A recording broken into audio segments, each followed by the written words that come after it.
ദൈവവചന പഠനത്തിനായിട്ട് ദൈവം നമുക്ക് നൽകിയ ഈ സാവകാശത്തിനായിട്ട് ഞാൻ ദൈവത്തെ സ്തുതിക്കുന്നു. എഫെസ്യർക്ക് എഴുതിയ ലേഖനം 4-ാം അധ്യായത്തിൽ നാം ഇപ്രകാരം വായിക്കുന്നു. അതിൻ്റെ 12-ാമത്തെ വാക്യം മുതൽ വായിച്ചാൽ, അത് നാം എല്ലാവരും വിശ്വാസത്തിലും ദൈവപുത്രനെക്കുറിച്ചുള്ള പരിജ്ഞാനത്തിലുമുള്ള ഐക്യതയും തികഞ്ഞ പുരുഷത്വവും ക്രിസ്തുവിൻ്റെ സമ്പൂർണ്ണതയായ പ്രായത്തിൻ്റെ അളവും പ്രാപിക്കുവോളം വിശുദ്ധന്മാരുടെ യഥാസ്ഥാനത്തിനായുള്ള ശുശ്രൂഷയുടെ വേലയ്ക്കും ക്രിസ്തുവിൻ്റെ ശരീരത്തിൻ്റെ ആത്മീക വർധനയ്ക്കും ആകുന്നു. അത് എന്ന് പറഞ്ഞുകൊണ്ടാണ് 12-ാമത്തെ വാക്യം ആരംഭിക്കുന്നത്. അത് എന്ന് പറയുമ്പോൾ ഏത് എന്നുള്ള ചോദ്യമുണ്ട്. അതാണ് അതിനു മുമ്പ് പറഞ്ഞിരിക്കുന്ന 11-ാമത്തെ വാക്യം. എന്താണ്? അവൻ ചിലരെ അപ്പസ്തോലന്മാരായും ചിലരെ പ്രവാചകന്മാരായും ചിലരെ സുവിശേഷകന്മാരായും ചിലരെ ഇടയന്മാരായും ഉപദേഷ്ടാക്കന്മാരായും നിയമിച്ചിരിക്കുന്നു. അത് ഏത്? അപ്പോൾ ഈ അഞ്ചല്ല 4 ശരിക്കും. ആ 4 കാര്യങ്ങൾ എന്തിനാണ് ദൈവം നൽകിയിരിക്കുന്നത് എന്ന് ചോദിച്ചാൽ, അത് നാം എല്ലാവരും വിശ്വാസത്തിലും ദൈവപുത്രനെക്കുറിച്ചുള്ള പരിജ്ഞാനത്തിലുമുള്ള ഐക്യതയും തികഞ്ഞ പുരുഷത്വവും. അപ്പോൾ വിശ്വാസത്തിലും ദൈവപുത്രനെക്കുറിച്ചുള്ള പരിജ്ഞാനത്തിലുമുള്ള ഐക്യത എന്ന് പറയുന്നത് യഥാർത്ഥത്തിൽ ഒരു സഭയിൽ ഉണ്ടായിരിക്കേണ്ട കാര്യവും അതുപോലെ തന്നെ സഭയിൽ വിശ്വാസികളിൽ അത് ഉളവാകേണ്ടതായിട്ടുള്ള സംവിധാനവുമാണ് സഭയിൽ ദൈവവചനം പഠിപ്പിക്കുന്നതായിട്ടുള്ള ആളുകൾ എന്ന് നമുക്ക് മനസ്സിലാകും. ഇന്ന് നമുക്കറിയാം, ഒരുപക്ഷെ നമ്മൾ തന്നെ ചോദിച്ചിട്ടുണ്ട്, ഒരു ബൈബിളും വെച്ച് എന്തിനാണ് 100,000 സഭകൾ? ഒരു ബൈബിൾ ഉപയോഗിക്കുന്നു, പക്ഷേ 100,000 സഭകൾ ഉണ്ട് എന്ന് നമ്മൾ തന്നെ പലപ്പോഴും പറഞ്ഞിട്ടുണ്ട്. അല്ലെങ്കിൽ നമ്മളോട് ചോദിക്കുന്ന ആളുകൾ ചോദിക്കുന്നതായിട്ടുള്ള ചോദ്യമാണത്. എന്നാൽ ദൈവത്തിൻ്റെ സഭയിൽ, ഒരു സഭയിൽ, ഇതിപ്പോൾ എഫെസ്യർക്കാണല്ലോ, എഫെസോസിലെ സഭയ്ക്കാണ് ഈ ലേഖനം എഴുതുന്നത്. അവിടെ എല്ലാവരും വിശ്വാസത്തിലും ദൈവത്തിനെക്കുറിച്ചുള്ള പരിജ്ഞാനത്തിലുമുള്ള ഐക്യതയും തികഞ്ഞ പുരുഷത്വവും, ഒരൈക്യത എന്ന് പറയുന്നത് ആവശ്യമാണ്. അപ്പോൾ അങ്ങനെയൊരു ഐക്യത ഉണ്ടാകുന്നതിന് വേണ്ടിയിട്ടാണ് നാം ദൈവവചനം വളരെ ക്രമമായും ഒക്കെ പഠിപ്പിക്കുന്നത് എന്നുള്ളത് നിങ്ങൾക്ക് അറിയാമല്ലോ. ഒരുപക്ഷെ നമ്മളെപ്പോലെ ദൈവവചനം എല്ലാ ദിവസവും സഭയ്ക്ക് പൊതുവിൽ ഉള്ളതായിട്ടുള്ള ആളുകൾ വളരെ അപൂർവമാണ്, അല്ലെങ്കിൽ അങ്ങനെയുള്ള സഭകൾ തന്നെ വളരെ അപൂർവമാണ്.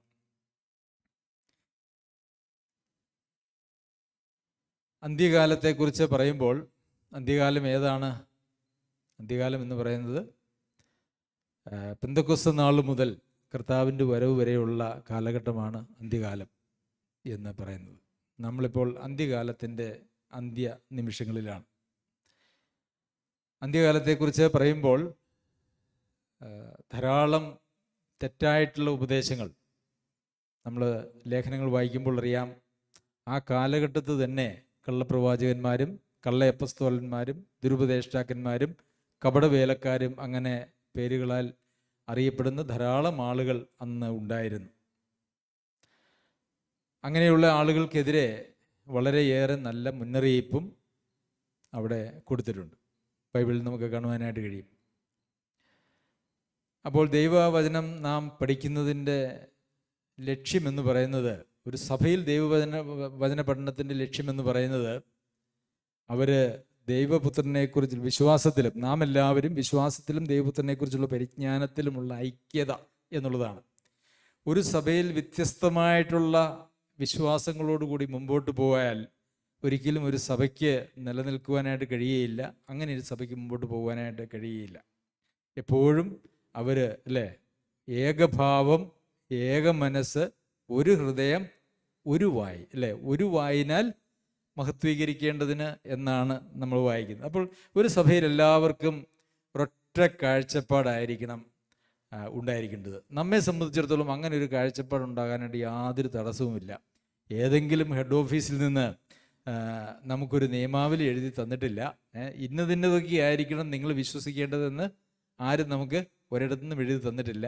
നമുക്ക് ദൈവവചനം ദൈവാത്മാവിൻ്റെ സഹായത്താൽ ദൈവവചനത്തിൻ്റെ മുമ്പാകെ ഇരുന്ന് പഠിച്ച് ബോധ്യപ്പെടാനായിട്ടുള്ള മനസ്സുണ്ടെങ്കിൽ അതിനുള്ള അവസരം നമുക്കുണ്ട് എന്നുള്ളത് ഒരു യാഥാർത്ഥ്യമാണ്. എന്നാൽ ഇന്നത്തെ വളരെ വ്യത്യസ്തങ്ങളായിട്ടുള്ള ഉപദേശ വിഷയങ്ങൾ ലോകത്ത് പടർന്നിരിക്കുന്നതുകൊണ്ട് പലരും ചെയ്യുന്നത് എന്താണെന്ന് ചോദിച്ചു കഴിഞ്ഞാൽ, എന്താണേലും കുഴപ്പമില്ല, അപ്പോൾ അതൊന്നും പഠിക്കാനോ നോക്കാനോ ഒന്നും എനിക്ക് ആവശ്യമില്ല, അതെങ്ങനെയും പോയിക്കൊള്ളട്ടെ, ഞാൻ എവിടെയെങ്കിലും ഒരു സഭയിൽ അങ്ങനെ ഒതുങ്ങിക്കൂടി അങ്ങ് പോയിക്കൊള്ളാം എന്നുള്ളൊരു ചിന്താഗതിയാണ് പൊതുവെ ലോകത്ത് ആളുകൾക്കുള്ളത്. കാരണം ഇത് പഠിക്കണമെങ്കിലൊക്കെ ഇച്ചിരി മെനക്കേടുണ്ട്. അപ്പോൾ ആ വിശ്വാസത്തിൻ്റെയും ദൈവപുത്രനെക്കുറിച്ചുള്ള പരിജ്ഞാനത്തിൻ്റെയും ഐക്യത സഭയിൽ ഉണ്ടായാൽ മാത്രമേ ഒരു ശരീരം എന്ന പോലെ ഒരു സഭയ്ക്ക് മുമ്പോട്ട് പോകാനായിട്ട് കഴിയുകയുള്ളൂ. ശരിയല്ലേ? ഒരു ശരീരം എന്ന പോലെ സഭയ്ക്ക് മുമ്പോട്ട് പോകണമെങ്കിൽ അവിടെ വിരുദ്ധ അഭിപ്രായത്തിന് യാതൊരു പ്രസക്തിയുമില്ല. ഈ വിരുദ്ധാഭിപ്രായങ്ങൾ വന്നു കഴിയുമ്പോൾ നമ്മൾ എന്ത് ചെയ്യും? നമ്മൾ അവിടെ ഒരു ഇടർച്ചയാണ്. ഇന്നലെ നമ്മൾ വചനം പഠിച്ചപ്പോൾ എന്താണ്? ഇടർച്ച, സഹോദരന്മാർക്ക് ഇടർച്ച വരുത്തരുത് എന്നുള്ളതൊക്കെയുള്ള കാര്യങ്ങൾ റോമാലേഖനം പഠിച്ചപ്പോൾ നാം പഠിക്കുകയുണ്ടായി. ശരി, നാം ലേഖനങ്ങൾ വായിക്കുമ്പോൾ ഈ ലേഖനങ്ങളിൽ വളരെ പ്രാധാന്യം കൊടുത്തുകൊണ്ട് പഠിപ്പിക്കുന്നതായിട്ടുള്ള 2 വിഭാഗം ഉപദേശങ്ങളുണ്ട്. നിങ്ങളത് ശ്രദ്ധിച്ചിട്ടുണ്ട് എന്ന് വിചാരിക്കുന്നു. അത് പല പ്രാവശ്യം ഇവിടെ പറഞ്ഞിട്ടുള്ളതുമാണ്. അതിനെ ഒന്ന് പഥ്യോപദേശം എന്ന് പറയാം. അതായത് രക്ഷ, നീതീകരണം, അങ്ങനെയുള്ള വിശ്വാസ വിഷയങ്ങൾ എന്നുള്ളതാണ് അതിലൊരു വിഭാഗം എന്ന് പറയുന്നത്.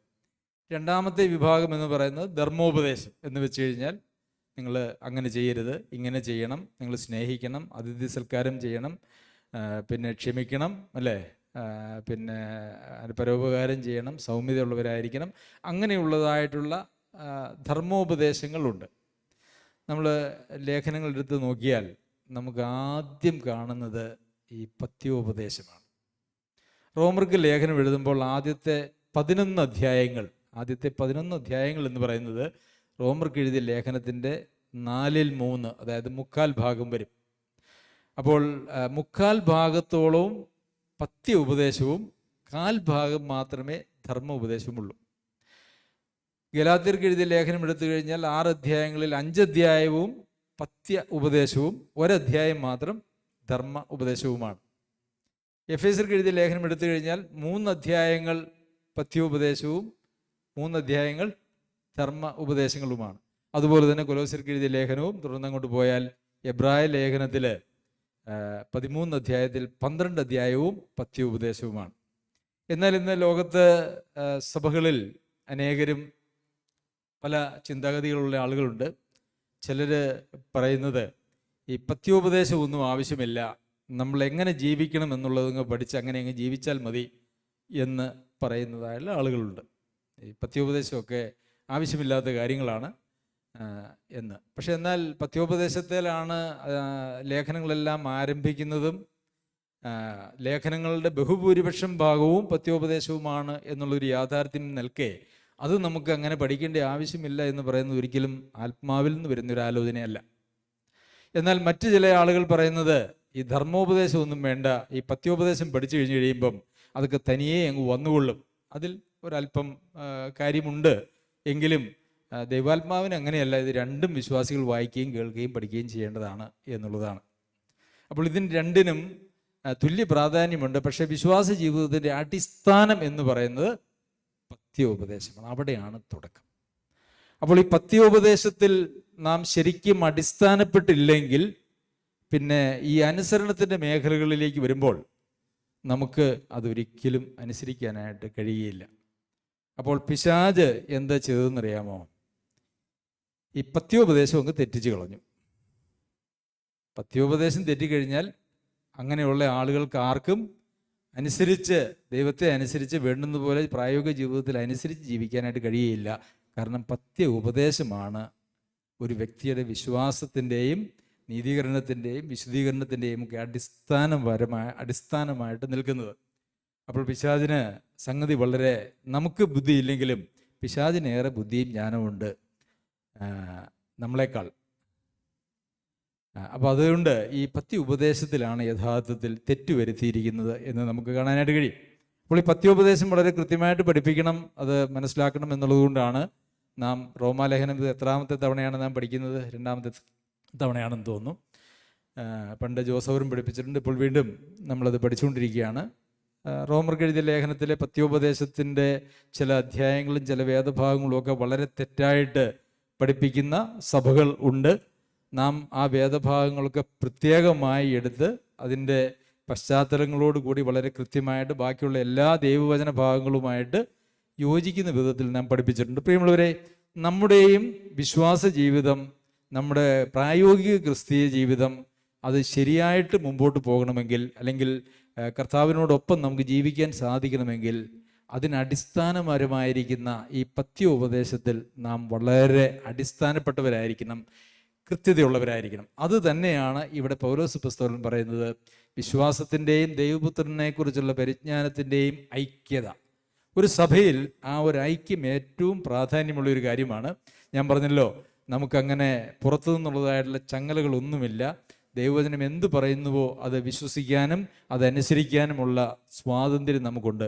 എന്നാൽ ഇന്ന് മറ്റേത് സഭകളെ നോക്കിയാലും അവർക്കൊക്കെ ചില ഉപദേശങ്ങൾ എഴുതി വെച്ചിട്ടുണ്ട്. ആ എഴുതി വെച്ചിരിക്കുന്നതിനപ്പുറം പഠിപ്പിക്കാനായിട്ട് അവർക്ക് സ്വാതന്ത്ര്യമില്ല. അത് ഒരുപക്ഷെ ചില നൂറ്റാണ്ടുകൾക്ക് മുമ്പ് ചില ആളുകൾ എഴുതി വെച്ചതായിട്ടുള്ള ചില കാര്യങ്ങളാണ്. അവർക്ക് കിട്ടിയ വെളിച്ചത്തിനനുസരിച്ച് അവർ എഴുതി വെച്ചു. എന്നാൽ പിന്നീട് വരുന്നതായിട്ടുള്ള ആളുകൾ അതൊരു സഭയുടെ ഒരു ഉപദേശമായിട്ട് സ്വീകരിച്ച് ആ ഉപദേശത്തോടാണ് ചേർന്ന് നിൽക്കാനായിട്ട് താല്പര്യം കാണിക്കുന്നത്. അതല്ലാതെ ബൈബിളിനോട് ചേർന്ന് നിൽക്കാനായിട്ടല്ല. ബൈബിൾ എന്ത് പറയുന്നു എന്നുള്ളതല്ല, സഭയിലെ അടിസ്ഥാനപരമായിട്ട് സഭയുടെ വിശ്വാസങ്ങൾ എന്തൊക്കെയാണ്, അല്ലെങ്കിൽ സഭ സ്ഥാപിച്ചതായിട്ടുള്ള ആളുകൾ എന്തൊക്കെ പറഞ്ഞിരിക്കുന്നു എന്നുള്ളതാണ് അവരുടെ അടിസ്ഥാനം എന്ന് പറയുന്നത്. അങ്ങനെ നമ്മൾ യൂട്യൂബും ടി വിയൊക്കെ നോക്കിയ ഇഷ്ടം പോലെ കാര്യങ്ങൾ പറയുന്നുണ്ട്.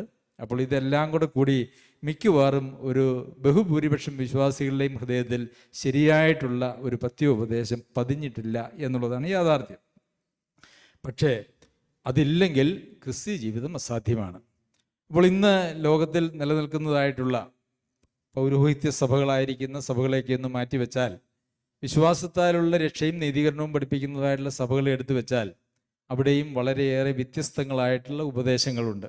അപ്പോൾ ശരിയായ ഉപദേശം നമ്മൾ സ്വീകരിച്ചില്ലെങ്കിൽ ക്രിസ്തീയ ജീവിതം അസാധ്യമാണ് എന്ന് പറഞ്ഞതുകൊണ്ട് ഈ ശരിയായ ഉപദേശത്തെ സംബന്ധിക്കുന്നതായിട്ടുള്ള കാര്യങ്ങൾ നമുക്ക് ഏറ്റവും അത്യാവശ്യമാണ്. അപ്പോൾ ലോകത്തിൽ പ്രബലമായ 2 വിശ്വാസ സംഹിതകൾ ഉണ്ട് എന്നുള്ളത് ഒരുപക്ഷെ നിങ്ങൾക്കറിയില്ല. അങ്ങനെയുണ്ട്. അപ്പോൾ ഞാൻ ഒരു കാലഘട്ടത്തിൽ, എൻ്റെ ജീവിതത്തിൻ്റെ ഏറിയ കാലഘട്ടവും തദ്ദേശീയ സഭാ പ്രസ്ഥാനം എന്ന് പറയുന്ന പ്രസ്ഥാനത്തിൻ്റെ കൂടെയായിരുന്നു എന്ന് നിങ്ങൾക്കറിയാമല്ലോ. എന്നാൽ സുവിശേഷ പ്രവർത്തനത്തിനായിട്ട് ഞാൻ നോർത്ത് ഇന്ത്യയിലേക്ക് പോയി. അവിടെ അവിടെ കുറേ സഭകളും അതുപോലെ തന്നെ പ്രവർത്തനങ്ങളൊക്കെ ഉണ്ടായിരുന്നു. അവിടെ ചെന്ന് അവരെ ദൈവവചനം പഠിപ്പിക്കാനായിട്ട് ഞാൻ സ്വന്തമായി ദൈവവചനം വായിക്കുകയും പഠിക്കുകയും ചെയ്തപ്പോൾ ഞാൻ അംഗമായിരുന്ന സഭയിലെ അനേക പഠിപ്പിക്കലുകളും തെറ്റാണെന്ന് എനിക്ക് ബോധ്യപ്പെടുകയും അങ്ങനെ അവിടെയുള്ള സഹോദരന്മാരോട് ഞാൻ ആ കാര്യം അറിയിച്ചു. അവരും ഞങ്ങളുമായിട്ട് ദീർഘനേരം ഈ വിഷയങ്ങളെക്കുറിച്ച് സംസാരിച്ച് ദൈവവചനത്തിൽ നിന്നും എനിക്ക് ബോധ്യപ്പെട്ടതായിട്ടുള്ള കാര്യങ്ങൾ അവർക്കും ബോധ്യപ്പെടുകയും അവർ അതിനനുസരിച്ച് അവിടെ തുടർന്ന് പഠിപ്പിക്കാനും ഒക്കെ എന്നെ അനുവദിക്കുകയും ചെയ്തു എന്നുള്ളത് ശരിയാണ്. പക്ഷേ കോവിഡ് വന്നപ്പോൾ, ലോക്ക്ഡൗൺ വന്നപ്പോൾ അവിടുന്ന് പോരേണ്ടതായിട്ട് വന്നു. അപ്പോൾ ആ കാലഘട്ടത്തിലാണ്, 2016 മുതലുള്ള കാലഘട്ടത്തിലാണ് ദൈവവചനത്തെ വ്യത്യസ്തമായിട്ടുള്ള നിലയിൽ നിന്നല്ല, അതായിരിക്കുന്ന നിലയിൽ എനിക്ക് പഠിക്കാനായിട്ട് ഒരു അവസരമുണ്ടായത്. അപ്പോൾ അങ്ങനെ ഉണ്ടായപ്പോൾ ഞാൻ എന്നെ പഠിപ്പിച്ചതായിട്ടുള്ള, അതിന് മുമ്പ് പഠിപ്പിച്ചതായിട്ടുള്ള ചില ഉപദേശ വിഷയങ്ങളെയൊക്കെ ഒന്ന് വിശകലനം ചെയ്തു. ശരിക്കും പറഞ്ഞാൽ പ്രഥമ ദൃഷ്ട്യാ തന്നെ വളരെ സ്വീകരിക്കാൻ കഴിയാത്തതായിട്ടുള്ള വിശ്വാസങ്ങളായിരുന്നു അവിടെ ഉണ്ടായിരുന്നത്.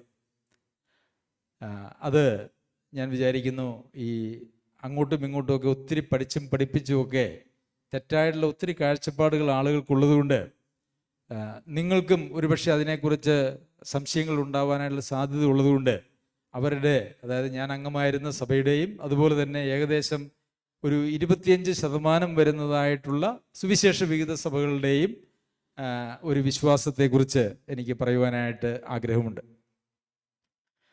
1530 ജോൺ കാൽവിൻ എന്ന് പറഞ്ഞതായിട്ടുള്ളൊരു മനുഷ്യൻ, ഒരു കത്തോലിക്കനായിരുന്നു. അദ്ദേഹം ഒരു അഡ്വക്കേറ്റ് ആയിരുന്നു. അദ്ദേഹം കത്തോലിക്ക സഭയുമായിട്ട് പിണങ്ങി അദ്ദേഹം ഈ നവീകരണ പ്രസ്ഥാനത്തിൽ ചേർന്നു. അങ്ങനെ 1530 ചേർന്നു. 1536 അദ്ദേഹം the institute of Christian religion, ക്രിസ്തീയ മതത്തിൻ്റെ ചട്ടവട്ടങ്ങൾ എന്ന് പറഞ്ഞുകൊണ്ട് ഒരു പുസ്തകം എഴുതി. ആ പുസ്തകമാണ് ഇന്ന് ഈ 25% വരുന്നതായിട്ടുള്ള ആളുകളുടെ വിശ്വാസത്തിൻ്റെ പൊതുവായ അടിസ്ഥാനം. 25% എന്ന് പറയുമ്പോൾ അതിനകത്ത് ബാപ്റ്റിസ്റ്റുകാർ എന്ന് പറയുന്ന ഒരു വിഭാഗമുണ്ട്. അവർ 24% ബാപ്റ്റിസ്റ്റുകാർ ലോകത്തെല്ലായിടത്തുമുണ്ട്. അവരാണ് ഏറ്റവും കൂടുതൽ. പിന്നെ 0.5% വരുന്നതായിട്ടുള്ള ബ്രദറൻ സമൂഹമുണ്ട്. 10,000-ൽ താഴെയുള്ളതായ ലോക്കൽ ചർച്ച് ആളുകളുമുണ്ട്. അങ്ങനെയാണ് 25% എന്ന് പറയുന്നത്. അതൊക്കെ ഒരു ഏകദേശ കണക്കാണ് കേട്ടോ. അങ്ങോട്ടും ഇങ്ങോട്ടും 1-2% മാറാം. ഇത് ആണ് ഇന്ന് ലോകത്തിൽ ലഭ്യമായിട്ടുള്ള വിശ്വാസത്തിൻ്റെ അടിസ്ഥാനത്തിലാണ് ഞാൻ പറയുന്നത്, കണക്കുകളുടെ അടിസ്ഥാനത്തിലാണ് ഞാൻ പറയുന്നത്. അപ്പോൾ ഈ ജോൺ കാൽവിൻ എഴുതിയ പുസ്തകത്തെ ആസ്പദമാക്കി വിശ്വാസത്തിന് 5 അടിസ്ഥാന തത്വങ്ങൾ ക്രോഡീകരിച്ചു. അതിൽ ഒന്നാമത്തെ തത്വം എന്ന് പറയുന്നത് മനുഷ്യൻ്റെ സമ്പൂർണ്ണ അധപതനം എന്നുള്ളതാണ്. ഒരു മനുഷ്യൻ സമ്പൂർണ്ണമായി അധപതിച്ചവനാണ്. അവൻ്റെ രക്ഷയ്ക്ക് വേണ്ടി ഒന്നും ചെയ്യാൻ കഴിയില്ല. രക്ഷയ്ക്ക് വേണ്ടി ഒന്നും ചെയ്യാൻ കഴിയില്ല എന്നുള്ള സത്യമാണ്. എന്നാൽ അടുത്തത് അവർ പറയുന്നത് വിശ്വസിക്കാൻ കൂടി അവർക്ക് കഴിയില്ല. അതായത് കർത്താവായ യേശു ക്രിസ്തുവിൽ വിശ്വസിക്കാൻ കൂടി കഴിയാത്ത വിധത്തിൽ അധപതിച്ചിരിക്കുന്നു.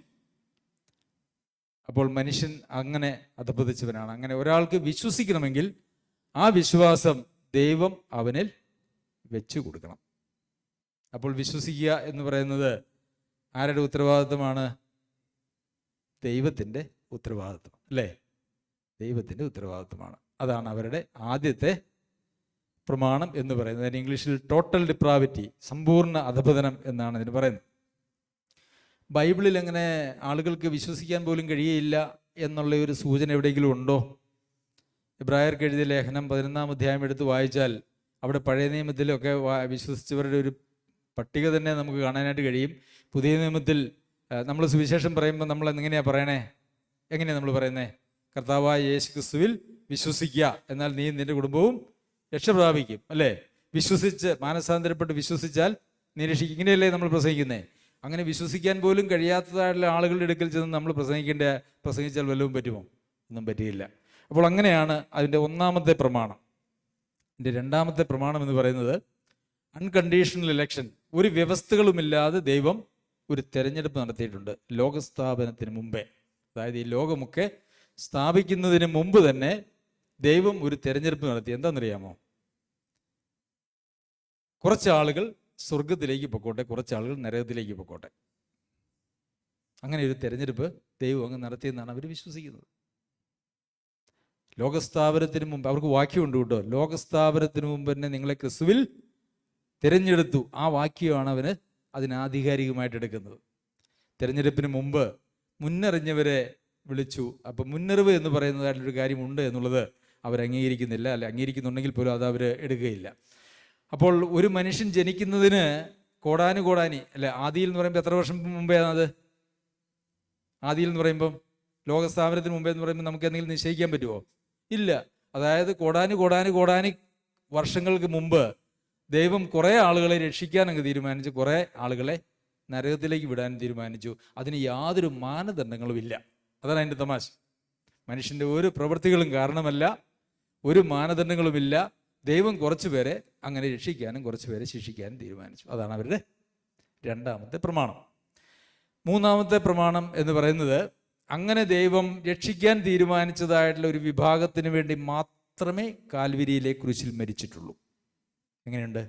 നമ്മൾ ബൈബിളിൽ വായിക്കുന്നത് എങ്ങനെയാ? സർവ്വലോകത്തിൻ്റെയും, അല്ലേ, സകല മനുഷ്യരും രക്ഷിക്കപ്പെടുവാൻ ദൈവം ഇച്ഛിക്കും. അപ്പോൾ അങ്ങനെ ദൈവം മുൻകൂട്ടി തീരുമാനിച്ച കുറച്ച് ആളുകൾക്ക് വേണ്ടി മാത്രമേ ക്രൂശിൽ മരിച്ചിട്ടുള്ളൂ.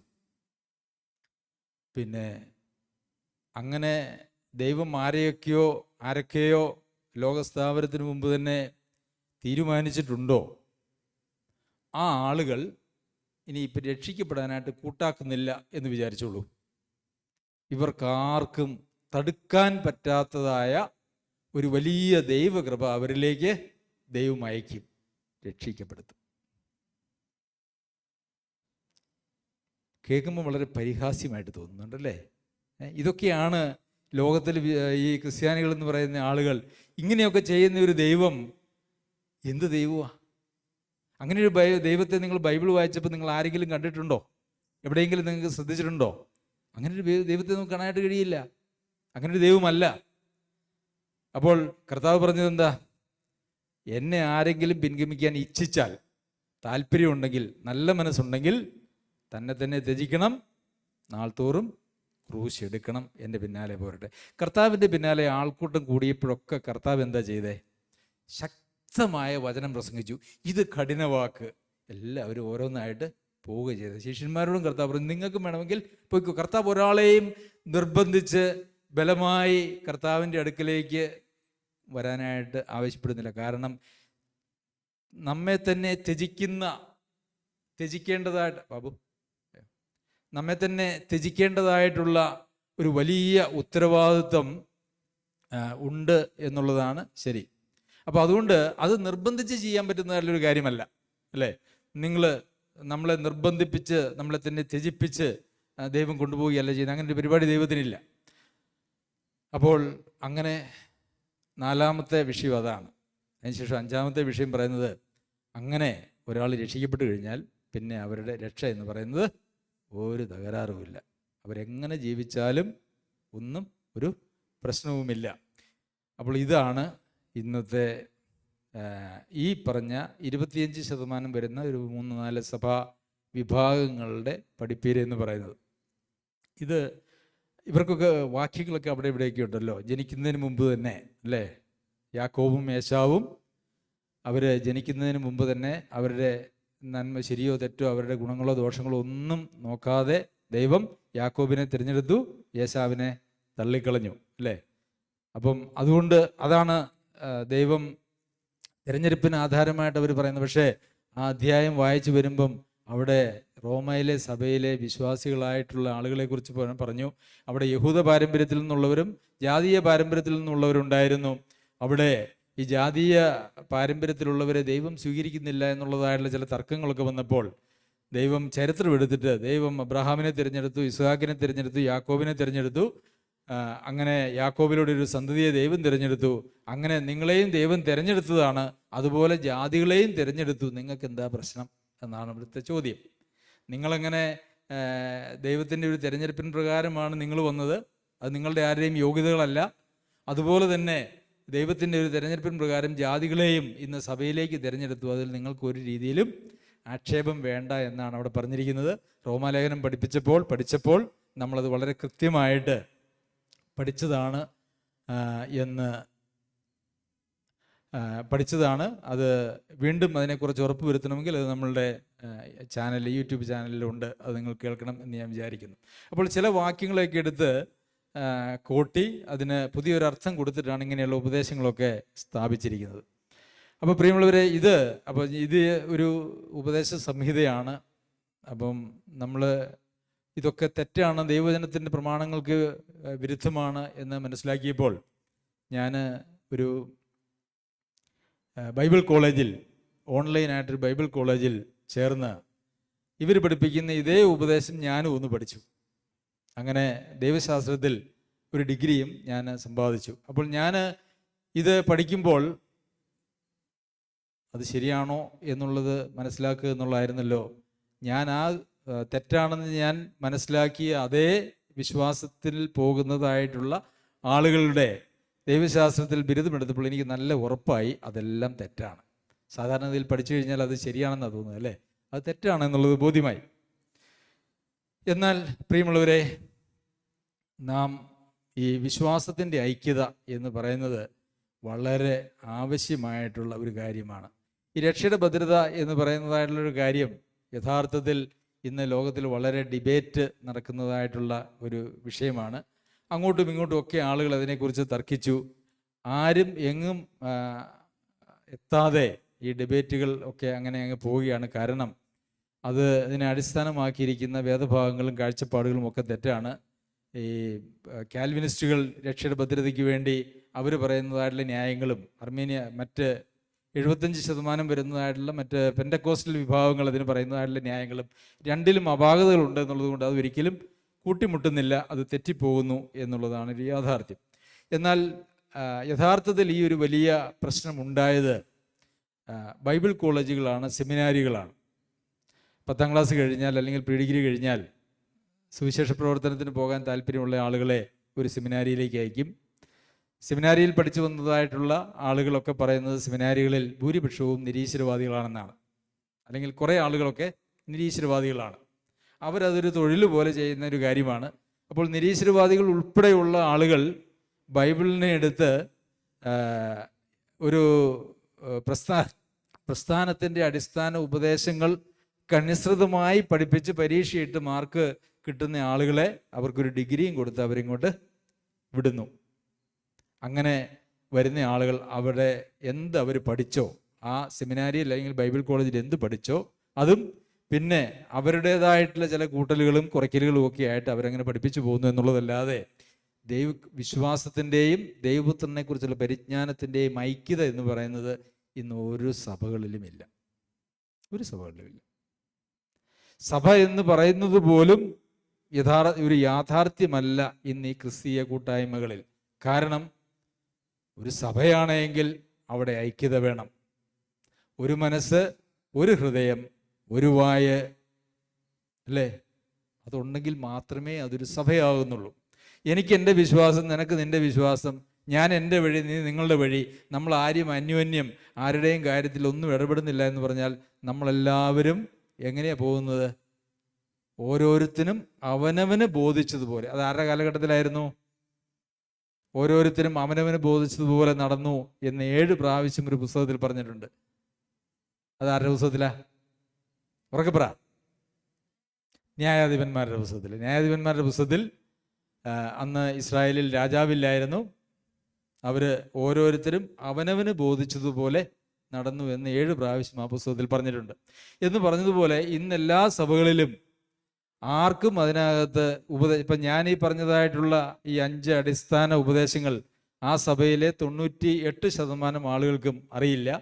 ഈവൻ പലപ്പോഴും ബൈബിൾ കോളേജിൽ പോയി പഠിച്ചതായിട്ടുള്ള ആളുകൾ പോലും അന്നേരം പഠിച്ചു, എന്തൊക്കെയോ പരീക്ഷയ്ക്ക് എഴുതി, എന്തൊക്കെയോ മാർക്ക് കിട്ടി, മിക്കവാറും അവരെയൊക്കെ അങ്ങ് പാസ്സാക്കി വിടുകയാണ് ചെയ്യുന്നത്. അവർ പാസ്സായി പോകുന്നു എന്നുള്ളതിൽ കവിഞ്ഞ് അവരെ പഠിപ്പിച്ചത്, ദൈവവചനം നമ്മെ പഠിപ്പിക്കുന്നത് ആരാണ്? പരിശുദ്ധാത്മാവാണ്. പരിശുദ്ധാത്മാവാണ് ദൈവവചനം നമ്മെ പഠിപ്പിക്കുന്നത്. അത് ഒരു നിരീശ്വരവാദിയായിട്ടുള്ള ടീച്ചർ ഒരു പുസ്തകം വായിച്ച് പഠിപ്പിക്കുകയോ കുറച്ച് ചോദ്യങ്ങളിട്ട് അതിന് മാർക്ക് കിട്ടിക്കഴിയുമ്പോൾ ഡിഗ്രിയും കൊടുത്ത് വിടുന്ന ഒരു പരിപാടിയല്ല. പരിശുദ്ധാത്മാവ് നമ്മെ പഠിപ്പിക്കുന്നത് എന്തിൻ്റെ അടിസ്ഥാനത്തിലാണ്? നമ്മൾ നമ്മുടെ ഹൃദയത്തെ ദൈവസന്നിധിയിൽ താഴ്ത്തി ദൈവാത്മാവ് നമ്മളിൽ വന്ന് ജീവൻ്റെ വചനം നമ്മളിൽ ജീവൻ ഉണ്ടായി കഴിയുമ്പോൾ ഈ ജീവൻ്റെ വചനം ദൈവം നമുക്ക് വെളിപ്പെടുത്തി തരികയാണ് ചെയ്യുന്നത്. അത് കൂടുതൽ കൂടുതൽ കാര്യങ്ങൾ നമുക്ക് വെളിപ്പെടുന്നത് എപ്പോഴാണെന്നറിയാമോ? നാം കൂടുതൽ അനുസരിക്കുമ്പോഴാണ്. പരീക്ഷയ്ക്ക് ആദ്യത്തെ സെമസ്റ്ററിലെ തിയോളജി പരീക്ഷയ്ക്ക് എനിക്ക് A കിട്ടി അല്ലെങ്കിൽ A+ കിട്ടി, എന്നാൽ പിന്നെ അദ്ദേഹത്തെ കുറച്ചുകൂടെ പഠിപ്പിച്ചേക്കാം എന്ന് പരിശുദ്ധാത്മാവ് ചിന്തിക്കുകയല്ല. അങ്ങനെ ഒരു പരിപാടി ദൈവിക പരിപാടിയിൽ ഇല്ല എന്നുള്ളതാണ്. അപ്പോൾ ഇത് പഠിപ്പിക്കാൻ ഉത്തരവാദിത്തപ്പെട്ടവരാരാ? എഫേസ്യർക്ക് എഴുതിയ ലേഖനത്തിൽ അത് ആരാ പഠിപ്പിക്കാൻ ഉത്തരവാദിത്തപ്പെട്ടവർ? സെമിനാരികളിലെ സാറുമാരാണോ? അല്ല, അത് സഭയിൽ ശുശ്രൂഷ ചെയ്യുന്ന ആളുകളുടെ ഉത്തരവാദിത്വമാണ്. അപ്പോൾ നിങ്ങൾക്ക് ആർക്കെങ്കിലും ഏതെങ്കിലും വിഷയത്തെ സംബന്ധിച്ച് എന്തെങ്കിലും സംശയങ്ങളുണ്ടെങ്കിൽ ഇവിടെ വചനം പഠിപ്പിക്കുന്നതായിട്ടുള്ള 3 സഹോദരന്മാർ നിലവിലുണ്ട്. അങ്ങനെ വന്ന് ഒരുമിച്ചിരുന്ന് ഇപ്പം 100% മുഴുവനും എല്ലാം പെർഫെക്റ്റ് ആയിട്ട് പഠിച്ചു എന്നൊന്നും നമുക്ക് ആർക്കും ഒരു കാലത്തും പറയാനായിട്ട് കഴിയില്ല. എങ്കിലും നമുക്ക് അങ്ങനത്തെ കാര്യങ്ങൾ ചർച്ച ചെയ്ത് എന്തെങ്കിലും അതിനകത്ത് പോരായ്മകൾ ഉണ്ടെങ്കിൽ അത് ശരിയാക്കാനായിട്ടുള്ള സ്വാതന്ത്ര്യവും അതിനുള്ള അനുവാദവും നമുക്കെല്ലാവർക്കും ഉണ്ട് എന്നുള്ളതറിയാമല്ലോ. അപ്പോൾ പ്രിയമുള്ളവരെ, അടിസ്ഥാനപരമായിട്ടുള്ള വിശ്വാസ പ്രമാണങ്ങൾ നമ്മളിൽ രൂഢമൂലമായിട്ടില്ലെങ്കിൽ നമുക്ക് ക്രിസ്തീയ ജീവിതം അസാധ്യമാണ്. ഇന്ന് ലോകത്ത് ക്രിസ്ത്യാനികൾ എന്ന് പേര് വിളിക്കുന്നതായിട്ടുള്ള ആളുകൾ ക്രിസ്തുവിൻ്റെ നാമത്തിന് നിന്ന വരുത്തിക്കൊണ്ട് ഇന്ന് ജീവിക്കുന്ന ജീവിതത്തിൻ്റെ ഏറ്റവും പ്രധാനപ്പെട്ട കാര്യം, അവരാരും ഈ അടിസ്ഥാന വിഷയങ്ങൾ മനസ്സിലാക്കിയിട്ടില്ല. സാധാരണഗതിയിൽ ഇന്ന് സുവിശേഷം പറയുമ്പോൾ പോലും ഞാൻ പലപ്പോഴും സൂചിപ്പിച്ചിട്ടുണ്ട്, സുവിശേഷം ഒരു മനുഷ്യൻ്റെ രക്ഷയ്ക്ക് വേണ്ടുന്നതായിട്ടുള്ള സുവിശേഷം ഇന്ന് പ്രസംഗിക്കുന്നില്ല. എന്താ ഇന്നത്തെ സുവിശേഷ പ്രസംഗം എങ്ങനെയാണ്? കൂടി വന്നാൽ നിങ്ങൾ പാപികളാണ് അല്ലേ, നിങ്ങൾ മാനസാന്തരപ്പെടണം, സുവിശേഷത്തിൽ വിശ്വസിക്കണം, നിങ്ങൾ യേശുവിനെ കർത്താവും രക്ഷിതാവുമായി സ്വീകരിക്കണം, നിങ്ങൾ സ്നാനപ്പെടണം. ഇതാണ് ഇന്ന് പഠിപ്പിക്കുന്ന ഏറ്റവും കൂടിയ സുവിശേഷം എന്ന് പറയുന്നത്. പിന്നെ പല സുവിശേഷ മെസ്സേജുകളും 30 സെക്കൻഡിൻ്റെയും 20 സെക്കൻഡിൻ്റെയും ഒക്കെ കണ്ടിട്ടുണ്ട്. കർത്താവായ യേശുക്രിസ്തു നിങ്ങളുടെ പാപങ്ങൾക്ക് വേണ്ടി മരിച്ചു, നിങ്ങൾ ആ യേശുക്രിസ്തുവിൽ വിശ്വസിക്കുക, യേശുക്രിസ്തു നിങ്ങളെ മകനായി സ്വീകരിക്കും. ഇതാണ് ഏറ്റവും ചുരുക്കിയ സുവിശേഷം. അതിനെ എത്ര വലിച്ചു നീട്ടിയാലും വരുന്നത് എത്രത്തോളം ഉണ്ട്? മാനസാന്തരം, വിശ്വാസം, സ്നാനം. ഇതിനപ്പുറം ആരും പഠിപ്പിക്കുന്നില്ല. പക്ഷേ അതിനകത്ത് സുവിശേഷം മുഴുവൻ വന്നിട്ടില്ല. മാനസാന്തരപ്പെടണമെങ്കിൽ നമുക്ക് പാപബോധമുണ്ടാകണം അല്ലേ? പിന്നെ കർത്താവിൻ്റെ പിന്നാലെ ചെല്ലണമെങ്കിൽ കർത്താവ് പറഞ്ഞിട്ടുണ്ട് തന്നെ തന്നെ ത്യജിക്കണമെന്ന്. അപ്പോൾ അതിന് ഇവരെന്താ ഒരു വഴി കണ്ടുപിടിച്ചെന്നറിയാവോ? സഭയിൽ 2 വിഭാഗം ആളുകളുണ്ട്. ഒന്ന് വിശ്വാസികൾ, പിന്നെ മറ്റൊരു വിഭാഗം ആളുകളുണ്ട് ശിഷ്യന്മാർ. എൻ്റെ ശിഷ്യനാകുവാൻ ആഗ്രഹിക്കുന്ന ആളുകൾ തന്നെ തന്നെ ത്യജിച്ച് ക്രൂശ് എടുത്ത് വരണം. അത് ശിഷ്യത്വത്തിന് ആവശ്യമുള്ളവർക്ക് മാത്രം. എന്നാൽ വിശ്വാസികൾക്ക് അതിൻ്റെ ആവശ്യമില്ല. എങ്ങനെയുണ്ട് പഠിപ്പീരെങ്ങനെയുണ്ട്? ഞാൻ മുമ്പേ ആയിരുന്ന സഭയിലെ പഠിപ്പീരാണ്. 2 വിഭാഗമുണ്ട്, വിശ്വാസികളും അതുപോലെ തന്നെ ശിഷ്യന്മാരും. ശിഷ്യത്വത്തിൻ്റെ പാതയിൽ മുമ്പോട്ട് പോകുന്ന ആളുകൾക്ക് തന്നെ തന്നെ ത്യജിക്കണം. പ്രിയമുള്ളവരെ, അങ്ങനെ ഒരു ഉപദേശമൊന്നും ബൈബിളിലില്ല. കർത്താവ് ശിഷ്യന്മാരെ എന്ത് പറഞ്ഞാൽ വിട്ടെ? നിങ്ങൾ വിശ്വാസികളെ ഉണ്ടാക്കാൻ പറഞ്ഞാണോ വിട്ടെ? ശിഷ്യന്മാരെ ഉണ്ടാക്കാൻ പറഞ്ഞാൽ വിട്ടെ? വിശ്വാസികളും ശിഷ്യന്മാരും എന്ന് പറഞ്ഞ് 2 തലമില്ല. അങ്ങനെ ഒരു പരിപാടി ബൈബിളിലില്ല. കൊരിന്ത്യർ സഭയ്ക്ക് ലേഖനം എഴുതുമ്പോൾ അവിടെ വിശുദ്ധന്മാരും വിശ്വാസികളുമായവർക്ക്, പിന്നെ ശിഷ്യന്മാർക്ക്, അങ്ങനെ 2 ഉണ്ടോ? ഒരു സഭയിലെ വിശ്വാസികളെ വിശ്വാസികളെന്നും ശിഷ്യന്മാരെന്നും 2ആയിട്ട് അഭിസംബോധന എവിടെയെങ്കിലും ചെയ്തിട്ടുണ്ടോ? അങ്ങനെ ഒരു സൂചന എവിടെയെങ്കിലും ഉണ്ടോ? ഇല്ല. അപ്പോൾ തന്നെ തന്നെ ത്യജിക്കുക എന്ന് പറയുന്നത് ശിഷ്യന്മാർക്കുള്ളതും അത് വിശ്വാസികൾക്ക് പൊതുവെ ഇല്ലാത്തതുമായിട്ടുള്ള കാര്യമാണ് എന്നാണ് അവർ പഠിപ്പിക്കുന്നത്. എത്ര വ്യാജമാണ് അത്തരം ഉപദേശങ്ങളൊക്കെ എന്നുള്ളത് നമുക്ക് മനസ്സിലാക്കുവാനായിട്ട് സാധിക്കും. എന്നാൽ ദൈവത്തിൻ്റെ കൃപയാൽ നമുക്ക് ഇന്ന് പല സഭകളിലും പഠിപ്പിക്കുന്നതായിട്ടുള്ള പല കാര്യങ്ങളുടെയും കുറച്ചുകൂടി അഡ്വാൻസ്ഡ് ആയിട്ട് അല്ലെങ്കിൽ കുറച്ചുകൂടി റിഫൈൻഡ് ആയിട്ട് പല കാര്യങ്ങളും ദൈവം നമ്മെ ഈ കഴിഞ്ഞ കാലങ്ങളിൽ പഠിക്കുവാൻ സഹായിച്ചിട്ടുണ്ട്. അതിനെക്കുറിച്ച് കൂടി ചില കാര്യങ്ങൾ സൂചിപ്പിക്കണമെന്ന് ഞാൻ വിചാരിക്കുന്നു. നിത്യജീവൻ എന്ന് പറയുന്നതായിട്ടുള്ളൊരു വിഷയമാണ്. നിത്യജീവനെക്കുറിച്ച് ഇത് പൊതുവിൽ ലോകത്ത് പഠിപ്പിക്കുന്നത് എന്താണെന്നറിയാമോ? എന്താണ്? നമ്മൾ യേശുവിനെ രക്ഷിതാവും കർത്താവുമായിട്ട് ഏറ്റു പറഞ്ഞാൽ ദൈവം നമുക്ക് നിത്യജീവൻ നൽകുന്നു. നമുക്കെല്ലാവർക്കും നമ്മളിൽ തന്നെ സ്വതന്ത്രമായ നിത്യജീവൻ ഉണ്ട് എന്നാണ് ഇന്ന് ലോകത്തിൽ ആളുകൾ പഠിപ്പിക്കുന്നത്. ബൈബിളിൽ അങ്ങനെയില്ല. ബൈബിളിൽ പഠിപ്പിക്കുന്നത് വഴിയും സത്യവും ജീവനും ഞാനാകുന്നു, ഞാൻ സത്യദൈവവും നിത്യജീവനുമാകുന്നു, അവനിൽ ജീവനുണ്ട്. നാം രക്ഷിക്കപ്പെട്ട് നാം കർത്താവിനോട് ചേരുമ്പോൾ നാം കർത്താവിലാണ് അല്ലേ? പൗലോസ് അപ്പോസ്തലൻ എന്താ പറഞ്ഞത്? ഞാൻ ജീവിക്കുന്നില്ല, ക്രിസ്തുവാണ് എന്നിൽ ജീവിക്കുന്നത്. അപ്പോൾ ഞാനില്ല, ക്രിസ്തു എന്നിൽ ജീവിക്കുന്നു. നിത്യജീവൻ ആരാണ്? നിത്യജീവൻ എവിടെയാണ്? ക്രിസ്തുവിലാണ് നിത്യജീവൻ. ക്രിസ്തുവാണ് ജീവൻ അല്ലെങ്കിൽ നിത്യജീവൻ. ബൈബിളിൽ വ്യക്തമായിട്ടുള്ള വാക്യങ്ങളുണ്ട്. അതുപോലെ തന്നെ കൊലോസ്യർക്ക് ലേഖനം എഴുതുമ്പോൾ പൗലോസ് അപ്പോസ്തലൻ പറയുന്നുണ്ട്, നിങ്ങൾ മരിച്ച് നിങ്ങളുടെ ജീവൻ ക്രിസ്തുവിനോട് കൂടെ ദൈവത്തിൽ മറഞ്ഞിരിക്കുന്നു അല്ലേ? നമ്മുടെ ജീവൻ ആരോടുകൂടെ എവിടെയാണ്? നമ്മൾ മരിച്ചു, നിങ്ങൾ മരിച്ച് നിങ്ങളുടെ ജീവൻ ക്രിസ്തുവിനോടുകൂടെ ദൈവത്തിൽ മറഞ്ഞിരിക്കുന്നു. ആരാണ് ജീവൻ? ആരാണ് നിത്യജീവൻ? എവിടെയാണ് നമ്മുടെ ജീവൻ മറഞ്ഞിരിക്കുന്നത്? ക്രിസ്തുവിലാണ്. ക്രിസ്തുവാണ് നിത്യജീവൻ. നാം ക്രിസ്തുവിനോട് ചേരുമ്പോൾ അല്ലേ, അവനോടുകൂടെ ക്രൂശിക്കപ്പെട്ടു. നാം വീണ്ടും ജനനം പ്രാപിച്ച് യേശുവിനെ കർത്താവായി സ്വീകരിച്ച് നാം ആ കർത്താവിനോട് ചേരുമ്പോൾ കർത്താവിലുള്ള ജീവന് നമുക്ക് പങ്കാളിത്തമാണ് കിട്ടുന്നത്. സ്വർഗത്തിലെ സകല ആത്മീയ അനുഗ്രഹങ്ങളും ആരിലൂടെയാണ്? ക്രിസ്തുവിലൂടെയാണ്. കൊരിന്ത്യർക്ക് എഴുതിയ ലേഖനത്തിൽ അതിൻ്റെ 1 ലേഖനം 1 അധ്യായത്തിൽ നമ്മുടെ നിങ്ങളോ അവനാൽ ക്രിസ്തുവേശുവിലിരിക്കുന്നു. അപ്പം നമ്മൾ എവിടെയാണ് ഇരിക്കുന്നത്? എഫെസ്യർക്ക് എഴുതിയ ലേഖനത്തിൽ എന്താ പറയുന്നത്? നിങ്ങളെ ഉയർത്തെഴുന്നേൽപ്പിച്ച് സ്വർഗസ്ഥലത്തിൽ ഇരുത്തിയിരിക്കുന്നു. അപ്പം നമ്മളുടെ ഇരിപ്പ് എന്ന് പറയുന്നത് ക്രിസ്തുവിലാണ്. നിങ്ങളോ അവനാൽ ക്രിസ്തുവിലിരിക്കുന്നു. ക്രിസ്തു എവിടെയിരിക്കുന്നേ? പിതാവിൻ്റെ വലതുഭാഗത്ത്. അപ്പം നമ്മളെവിടെ ഇരിക്കുന്നേ? അതാണ് സ്വർഗത്തിൽ നമ്മെ ഇരുത്തിയിരിക്കുന്നു എന്ന് പറയുന്നതിൻ്റെ അർത്ഥം. അപ്പോൾ ക്രിസ്തുവിലാണ് നമ്മളുടെ എല്ലാ നന്മകളും എല്ലാ അനുഗ്രഹങ്ങളും. നാം ക്രിസ്തുവിനോട് ചേർന്നിട്ടുണ്ടെങ്കിൽ അവിടെയാണ്. അപ്പോൾ പിന്നെ അടുത്ത് വായിക്കുന്നത് എന്താ? ക്രിസ്തു നമുക്ക് ദൈവത്തിൽ നിന്ന് ജ്ഞാനവും നീതിയും ശുദ്ധീകരണവും വീണ്ടെടുപ്പുമായി തീർന്നു. അപ്പോൾ കർത്താവായ യേശുക്രിസ്തുവിൽ ഇരിക്കുന്ന ആളുകൾക്ക് കർത്താവായ യേശുക്രിസ്തുവിൽ എന്തൊക്കെയുണ്ടോ അവിടെ ജീവനുണ്ട്, അവിടെ നീതിയുണ്ട്, അവിടെ വിശുദ്ധിയുണ്ട്, അവിടെ ജ്ഞാനമുണ്ട്. ഇതെല്ലാം ക്രിസ്തുയേശുവിലുള്ളവർക്ക് ലഭ്യമാണ്. ഇതാണ് സുവിശേഷം. മറ്റു ചില സഭകളിലല്ല, ഒരു സഭയെക്കുറിച്ച് ഞാൻ കേട്ടിട്ടുള്ളൂ, യേശുക്രിസ്തുവിനെ അറിയുന്നതാണ് നിത്യജീവൻ. വളരെ ആർക്കും മനസ്സിലാകാത്ത ഒരു പ്രസ്താവനയാണ്. അതിനെക്കുറിച്ച് ഞാനിവിടെ വിശദീകരിച്ചിട്ടുള്ളതാണ്. അറിയുക എന്ന് പറഞ്ഞാൽ മകനെ പ്രസവിക്കും വരെ അവൻ അവളെ അറിഞ്ഞില്ല എന്ന് നമ്മൾ പഴയ തർജ്ജമകളിലുണ്ട്. അറിയുക എന്ന് പറഞ്ഞാൽ ഒന്നായി തീരുക എന്നാണ് അർത്ഥം. അപ്പം നാം രക്ഷിക്കപ്പെട്ടു എന്നൊക്കെ പറയുമ്പോൾ നാം ക്രിസ്തുവിനോട് ചേർന്നു, ക്രിസ്തുവിനോട് കൂടെ ക്രിസ്തുവിലായിരിക്കുന്നു എന്നാണ് അതിൻ്റെ അർത്ഥം. നിത്യജീവൻ അവിടെയാണ്.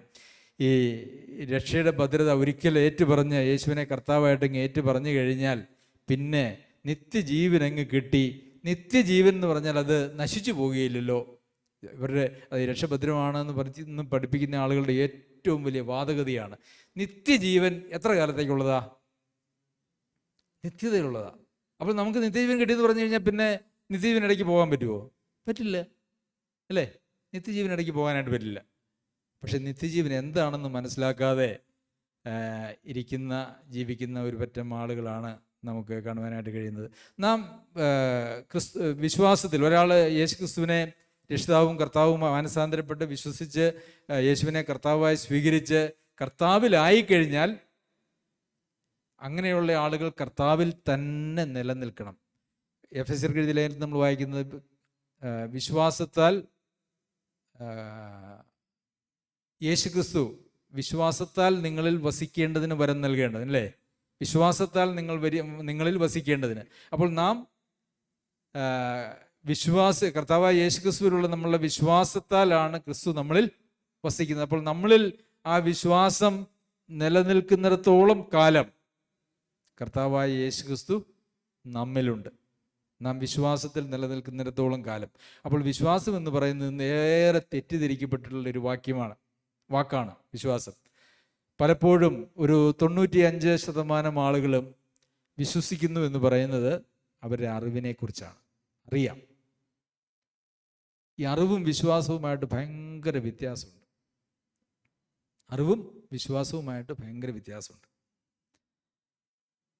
അതിനെക്കുറിച്ച് യാക്കോബ് ലേഖനം എഴുതുമ്പോൾ നീ ദൈവത്തെ അറിയുന്നു, അല്ലേ? കൊള്ളാം. പിശാചുക്കളും വിശ്വസിക്കുന്നു, വിറയ്ക്കുന്നു. നമുക്കാർക്കെങ്കിലും വിറ വന്നിട്ടുണ്ടോ? ഇല്ലല്ലോ, അല്ലേ? ദൈവത്തെക്കുറിച്ച് ഓർക്കുമ്പോൾ വിറയ്ക്കുന്നില്ല നമ്മൾ. പിശാച് വിറയ്ക്കുന്ന പോലുമുണ്ട്. പിശാചും വിശ്വസിക്കുന്നു. എന്തൊക്കെ വിശ്വസിക്കുന്നു? ഈ എല്ലാ ഉപദേശ വിഷയങ്ങളും പിശാചിനറിയാം. നമുക്കറിയാവുന്നതിനേക്കാൾ കൃത്യമായിട്ട് രക്ഷ എങ്ങനെയാണെന്നും വിശ്വാസം എങ്ങനെയാണെന്നും മാനസാന്തരം എങ്ങനെയാണെന്നും ഒക്കെ നല്ല ഭംഗിയായിട്ട് പിശാചിനറിയാൻ വല്ല പ്രയോജനമുണ്ടോ? അത് അറിവാണ്, അത് വിശ്വാസമല്ല. വിശ്വാസം എന്ന് പറയുന്നത് നമ്മുടെ അറിവ് സമർപ്പണത്തിലേക്ക് വരുമ്പോഴാണ് അത് വിശ്വാസമാകുന്നത്. കേവലം നമ്മളുടെ ബുദ്ധിയിലിരിക്കുന്നതായിട്ടുള്ള കാര്യം അത് വിശ്വാസമല്ല. നമുക്കറിയാം യേശുക്രിസ്തു മനുഷ്യൻ്റെ പാപങ്ങൾക്ക് വേണ്ടി കാൽവരിയിൽ മരിച്ചു. കർത്താവായ യേശുക്രിസ്തുവിലൂടെ മാത്രമേ രക്ഷയുള്ളൂ. ഇതൊക്കെ എല്ലാവർക്കും അറിയാം. അത് വിശ്വാസമാകുന്നത് എപ്പോഴാണെന്നറിയാമോ? നമ്മളെ തന്നെ ആ വിശ്വാസത്തിന് സമർപ്പിക്കുമ്പോഴാണ്, അറിവിന് സമർപ്പിക്കുമ്പോഴാണ് അത് വിശ്വാസമായിട്ട് തീരുന്നത്. ഇന്ന് അനേക ആളുകളിലും ഇത് അറിവായിട്ട് അവശേഷിക്കുന്നു, അല്ലേ? കർത്താവ് എനിക്ക് മതിയായവൻ, എൻ്റെ ജീവിത സാഹചര്യങ്ങളിൽ എല്ലാം അത് എത്ര കഠിനമാണെങ്കിലും അത് എത്ര ബുദ്ധിമുട്ടുള്ളതാണെങ്കിലും കർത്താവ് നമുക്ക് മതിയായവൻ എന്ന് നിങ്ങളെല്ലാവരും വിശ്വസിക്കുന്നില്ലേ? വിശ്വസിക്കാത്തതായിട്ട് ആരെങ്കിലും ഉണ്ടോ? ഉണ്ടോ? ഉണ്ടോ? ഇല്ല അല്ലേ? കർത്താവ് നമുക്ക് മതിയായവനാ അല്ലേ? എന്തെങ്കിലും ഒരു പ്രശ്നം വന്നു കഴിയുമ്പോൾ അയ്യോ എന്ന് പറയാത്തവർ എത്ര പേരുണ്ട്? എനിക്കിത് എന്തിനു വന്നു, എന്തുകൊണ്ട് ഇത് വന്നു, എന്തിനു ദൈവം ഇതെൻ്റെ ജീവിതത്തിൽ അനുവദിച്ചു എന്നും പറയൂല്ലേ? പ്രിയമുള്ളവരെ, നമ്മളിലുള്ളത് വിശ്വാസമല്ല, നമ്മളിലുള്ളത് അറിവാണ്. ഈ അറിവിനെയും വിശ്വാസത്തെയും തമ്മിൽ വേർതിരിച്ചറിയാനായിട്ട് ഈ ഒരൊറ്റ വഴിയേ ഉള്ളൂ. നിന്റെ സകല ചിന്താകുലവും അവൻ്റെ മേൽ ഇട്ടുകൊള്ളുക എന്ന് പറയുന്നത് അത് നമ്മളുടെ അറിവാണെങ്കിൽ നമ്മളത് പ്രസംഗിക്കും അല്ലേ? നമ്മൾ പ്രസംഗിക്കും, നമ്മൾ മറ്റുള്ളവരെ ആശ്വസിപ്പിക്കും, ആളുകളെ ബലപ്പെടുത്തും, മറ്റുള്ളവർക്ക് വേണ്ടിയൊക്കെ പ്രാർത്ഥിക്കും. നമ്മുടെ കാര്യം വരുമ്പോൾ അയ്യോ എന്ന് നമ്മൾ പറയും. അതിൻ്റെ അർത്ഥം എന്താണെന്ന് അറിയാമോ? അത് നമ്മളുടെ ഒരറിവ് മാത്രമാണ്. അറിവ് പ്രസംഗിക്കുന്നതും വിശ്വാസം പ്രസംഗിക്കുന്നതുമായിട്ട് വലിയ വ്യത്യാസമുണ്ട്. ഇന്ന് അറിവ് പ്രസംഗിക്കുന്നതായിട്ടുള്ള ആളുകൾ ഒത്തിരിയുണ്ട്.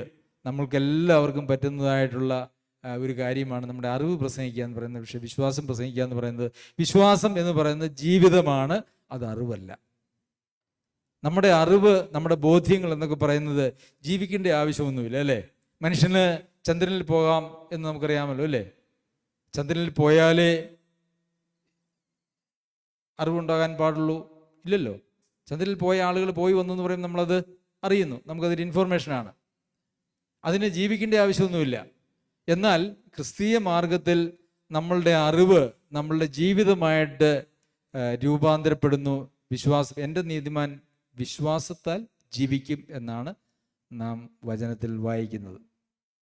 പ്രിയമുള്ളവരെ, നമ്മളുടെ ഉള്ളിലുള്ളത് കുറെ കുഴഞ്ഞ അറിവുകളാണോ? ആണോ? അതെ, നമ്മുടെ ഉള്ളിൽ കുറെ എന്തൊക്കെയോ നാനാവിധ ഭാഗത്തു നിന്നും നമ്മുടെ ഉള്ളിലേക്ക് വർഷങ്ങൾ കൊണ്ട് ആളുകൾ ഇട്ട് തന്നിരിക്കുന്നതായിട്ടുള്ള കുറേ അറിവുകളുണ്ട്, കുറേ ഇൻഫർമേഷനുണ്ട്. ജീവിക്കാൻ ആവശ്യമില്ല. തർക്കിക്കാൻ കൊള്ളാം, ഉപദേശിക്കാൻ കൊള്ളാം. ജീവിക്കാൻ ആവശ്യമില്ലാത്ത ഒരു കൂട്ടം അറിവുകളുടെ സമാഹാരമാണ് നമ്മളുടെ ഹൃദയത്തിലുള്ളത്, അല്ലെങ്കിൽ നമ്മുടെ ഹൃദയത്തിലല്ല തലയിലുള്ളത്. ഹൃദയത്തിലുണ്ട്. അത് അവിടെ നിന്ന് പോകാതെ ഒന്നും നമുക്ക് യഥാർത്ഥമായിട്ട് മനസ്സിലാകുകയില്ല. എന്നാൽ ദൈവവചനം അതിന് ഏറ്റവും സത്യസന്ധമായിട്ടുള്ള നിലയിൽ പഠിച്ച് അതിൻ പ്രകാരം ജീവിച്ച് മുമ്പോട്ട് പോകണം. അതല്ലാതെ മറ്റൊരു ലക്ഷ്യം നമുക്ക് ഈ ലോകത്തിൽ ഉണ്ടാവരുത്. പിന്നെ ക്രിസ്ത്യ ജീവിതത്തെക്കുറിച്ച്, ഇപ്പം നിത്യജീവനെക്കുറിച്ച് പറഞ്ഞുവല്ലോ. അത് നമ്മൾ വളരെ കൃത്യമായ ദൈവവചനത്തിൽ നിന്ന് മനസ്സിലാക്കി നാം പഠിപ്പിക്കുന്നതായിട്ടുള്ള ഒരു കാര്യമാണ്. എന്നാൽ അത് ആ നിലയിൽ പഠിപ്പിക്കുന്നതായിട്ടുള്ള ആളുകൾ ഉണ്ടോ എന്നുള്ളത് എനിക്കറിയില്ല. എന്നാൽ അതൊരു 100% കൃത്യതയുള്ളൊരു കാര്യമാണ്. ഞാനതൊക്കെ മനസ്സിലാക്കിയപ്പം ഞാൻ ചിന്തിച്ചു, പിശാച് എത്ര തന്ത്രപരമായിട്ടാണ് ലോക ക്രിസ്തീയതയെ തകർത്ത് കളഞ്ഞിരിക്കുന്നത്.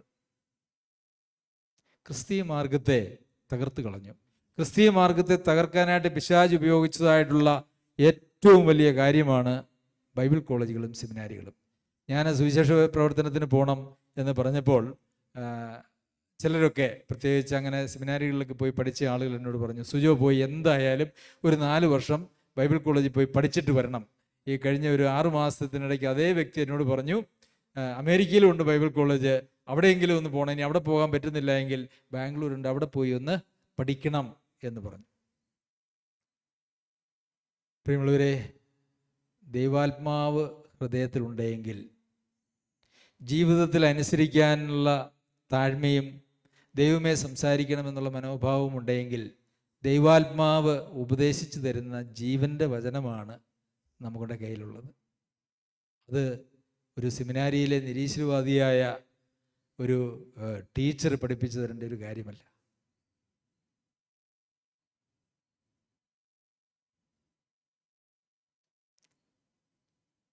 ഈ ബൈബിൾ കോളേജുകളൊക്കെ തുടങ്ങിയത് എപ്പോഴാണെന്നറിയാം?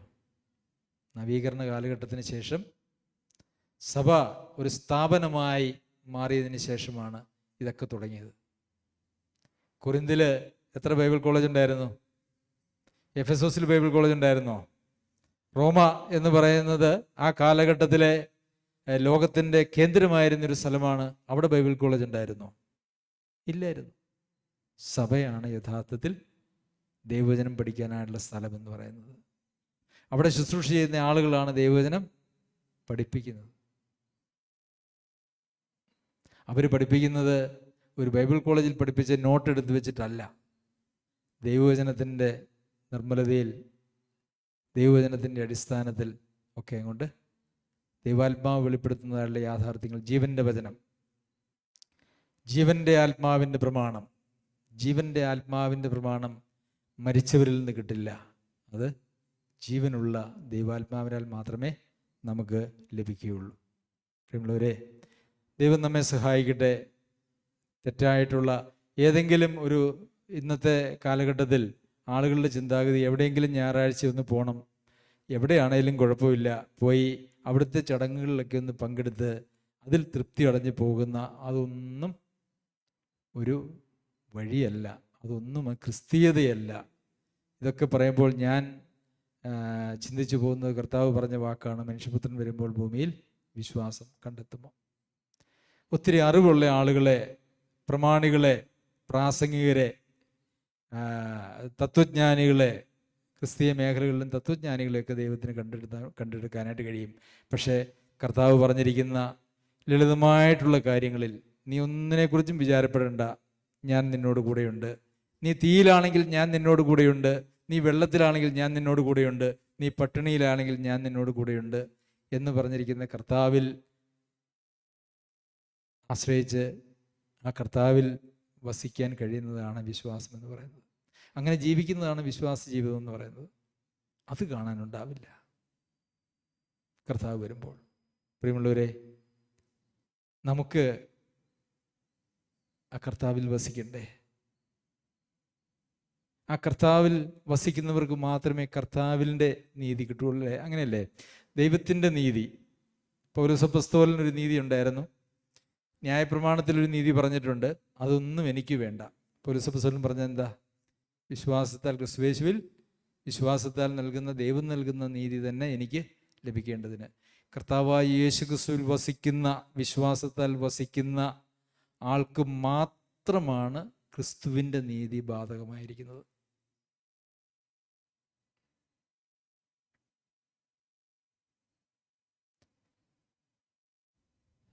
ബാബു സഹോദരൻ ഇന്ന് വന്നിട്ടില്ല. ബാബു സഹോദരനെ ഞാൻ 12 മുതലുള്ള സമയത്ത് ക്ലാസ് എടുക്കാനായിട്ട് പറഞ്ഞിരുന്നു. ബാബു സഹോദരൻ്റെ ഇളയ മോൾക്ക് ഇന്നലെ ജോലി കഴിഞ്ഞ് പെട്ടെന്ന് കാലയിൽ എന്തോ കടിച്ചു. കടിച്ചത് എന്താണെന്നുള്ളതൊന്നും കണ്ടില്ല. അപ്പോൾ അവിടെ ഒരു ഡോക്ടറെ കൊണ്ട് കാണിച്ചപ്പോൾ 4 മുറിവുണ്ട്. അപ്പോൾ അത് പാമ്പ് കടിയാണ് എന്നുള്ള ഒരു സംശയം വന്നു. ഉടനെ തന്നെ ഇന്നലെ ബേബി മെമ്മോറിയൽ ഹോസ്പിറ്റലിലേക്ക് പോയി, ഇന്നലെ വൈകുന്നേരം. എന്തായാലും അവിടെ ചെന്ന് ടെസ്റ്റുകളൊക്കെ കഴിഞ്ഞു. ഇന്ന് രാവിലെ വരെ വിഷത്തിൻ്റേതായുള്ള അംശങ്ങളോ ശാരീരികമായിട്ടുള്ള ക്ഷീണങ്ങളോ ഒന്നുമില്ല. അതുകൊണ്ട് ഇന്ന് 10 മണിയോടുകൂടി അവരവിടുന്ന് തിരിച്ച് വീട്ടിലേക്ക് പോരും എന്ന് അറിയിച്ചിരുന്നു. അതുകൊണ്ടാണ് ബാബു സഹോദരൻ ഇന്ന് ഇല്ലാത്തത്. അതുകൊണ്ട് കുറച്ച് കാര്യങ്ങളും കൂടെ ഈ കാര്യത്തെക്കുറിച്ച് നമുക്ക് 12 മുതലുള്ള സമയത്ത് ചിന്തിക്കാം. നമുക്ക് സമയമെടുക്കാം. ശരി, നമുക്ക് പ്രാർത്ഥിക്കാം. ദൈവസന്നിധിയിലേക്ക് നോക്കാം. ദൈവമായ കർത്താവേ, അടിയങ്ങൾ അങ്ങയുടെ മുഖത്തേക്ക് നോക്കുന്നു. ജീവൻ്റെ വചനം, ജീവനായിരിക്കുന്ന വചനം, വചനമാകുന്ന ക്രിസ്തു, വചനമാകുന്ന ദൈവം, അത് അങ്ങയുടെ പരിശുദ്ധാത്മാവിൻ്റെ ശക്തിയാലും കൃപയാലും വാസത്താലും ഞങ്ങളുടെ ഹൃദയങ്ങളിലേക്ക് അങ്ങ് വെളിപ്പെടുത്തി തരുന്നത് ഓർത്ത് സ്തോത്രം. ഞങ്ങൾ ഒത്തിരി അറിവുകളുള്ളവരായിട്ടല്ല കർത്താവേ, ഞങ്ങൾ അറിവ് ചെറുപ്പിക്കുന്ന നിലയിൽ, അറിവ് ഞങ്ങളെ കൊല്ലുന്ന നിലയിൽ, അറിവ് ഞങ്ങളെ അഹങ്കാരികളാക്കുന്ന നിലയിൽ ആയിപ്പോകാതെ, ഞങ്ങളുടെ അറിവിൽ ഒന്നും നിലനിൽക്കാതെ എല്ലാം ഞങ്ങളുടെ ഹൃദയങ്ങളിൽ വിശ്വാസമായി പരിണമിക്കുവാൻ അങ്ങ് സഹായിക്കുമാറാകണം. ലോക ക്രിസ്തീയ മാർഗത്തെയൊക്കെയും തെറ്റിച്ച് വഷളാക്കി വിശ്വാസത്തിൽ നിന്നകറ്റി ഒരു സ്ഥാപനവൽക്കരിക്കപ്പെട്ടിരിക്കുന്ന കാലഘട്ടത്തിലാണ് കർത്താവെ ഞങ്ങൾ ജീവിക്കുന്നത്. അങ്ങടിയങ്ങളോട് കരുണ കാണിക്കണം. ഞങ്ങളുടെ ഹൃദയദൃഷ്ടി പ്രകാശിച്ചിട്ട് ഞങ്ങൾ അങ്ങനെയാണ് വായിക്കുന്നത്. ഞങ്ങളുടെ ബുദ്ധി വികസിച്ചിട്ടെന്നല്ല, ഞങ്ങൾ ബുദ്ധിമാന്മാരായി മനസ്സിലാക്കണമെന്നല്ല, മറിച്ച് ഞങ്ങളുടെ ഹൃദയദൃഷ്ടി ഒന്ന് പ്രകാശിപ്പിച്ചു തരണം. ഞങ്ങൾ ചിന്തിച്ചു കൂട്ടുന്നതോ ആലോചിച്ചു കൂട്ടുന്നതോ ഞങ്ങൾ കേട്ട് കൂട്ടുന്നതോ ആയിട്ടുള്ള കാര്യങ്ങളല്ല കർത്താവെ, ഞങ്ങളുടെ ഹൃദയത്തിലേക്ക് ദൈവാത്മാവ് നൽകുന്നതായിട്ടുള്ള ആലോചനകൾ, ഞങ്ങളുടെ ദേഹിയുടെ ആലോചനകളുമല്ല കർത്താവെ, ദൈവാത്മാവ് ഞങ്ങളിലേക്ക് നൽകുന്നതായിട്ടുള്ള ആലോചനകൾ, അതിനങ്ങനെ തന്നെ സ്വീകരിക്കുവാനായിട്ടുള്ള താഴ്മയും ഒക്കെ ഞങ്ങൾക്ക് നൽകി ഞങ്ങളെ സഹായിക്കുമാറാകണം എന്നടി ഞങ്ങൾ അങ്ങോട്ട് പ്രാർത്ഥിക്കുന്നു. കർത്താവെ, വളരെ കലങ്ങിയതായ കലുഷിതമായ ഒരു ലോകത്താണ് ഞങ്ങൾ ജീവിക്കുന്നത്. കള്ളപ്രവാചകന്മാരും ദുരുപദേഷ്ടാക്കന്മാരും കള്ളയപ്പസ്തോലന്മാരും ഒക്കെ കൊടികുത്തി വാഴുന്നതായിട്ടുള്ള ഒരു സാഹചര്യമാണ് ഞങ്ങൾക്ക് കാണാനായിട്ട് കഴിയുന്നത്. എന്നാൽ കർത്താവെ, അങ്ങടിയങ്ങളോട് കരുണ ചെയ്യണം. ഞങ്ങളുടെ ഹൃദയങ്ങളോട് കർത്താവ് ഇടപെടണം. കർത്താവ് ഇടപെടുന്ന നിലയിൽ താഴ്മയുള്ളൊരു ഹൃദയത്തെ ഞങ്ങൾക്ക് നൽകണം. കർത്താവ് നിഗളികളോട് അങ്ങ് എതിർത്ത് നിൽക്കുന്നു, താഴ്മയുള്ള കൃപ നൽകുന്നു എന്നാണ് ഞങ്ങൾ വായിക്കുന്നത്. കർത്താവ്, താഴ്മയോടെ ദൈവസന്നിധിയിൽ, അങ്ങയുടെ സന്നിധിയിൽ ഞങ്ങൾ ജീവിച്ച് അങ്ങിൽ വസിച്ച് അങ്ങയുടെ വചനം അങ്ങിൽ നിന്ന് ഞങ്ങൾ പഠിച്ച് ജീവിക്കുവാൻ അങ്ങ് ഞങ്ങളെ സഹായിക്കണമെന്ന് പ്രാർത്ഥിക്കുന്നു. യേശുക്രിസ്തുവിൻ്റെ നാമത്തിലാകിയാൽ കൃപയുണ്ടായി കേൾക്കുമാറാകണം. സ്വർഗീയ പിതാവേ.